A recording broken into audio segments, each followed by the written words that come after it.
Granit Xhaka, kapiteni dhe lideri absolut i kombëtarës së Zvicrës, ka bërë histori në futboll. Ai është lojtari që ka më shumë ndeshje në historinë e Zvicrës, më saktësisht mbi 150.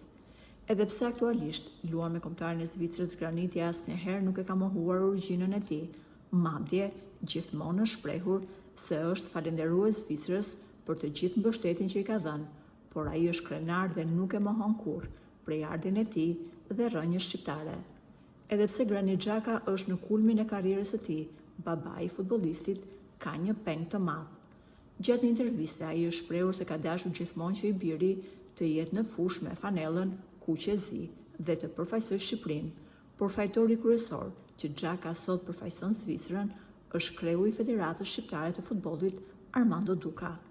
Babai i Xhakës tha se unë e kam kontaktuar personalisht Dukën për të ofruar djalin tim atje që të bëhej pjesë e kombëtarës shqiptare.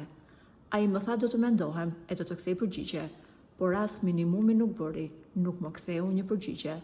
Edhe pse insistova që Graniti të bëhej pjesë e kombëtarës shqiptare, Duka nuk ma hapi më telefonin dhe më injoroi plotësisht.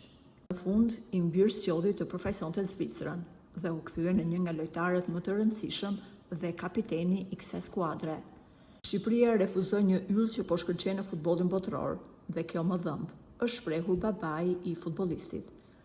Kur u pyet për këto deklarata, Armando Duka u përpoq ta kalonte situatën pa polemika të mëdha.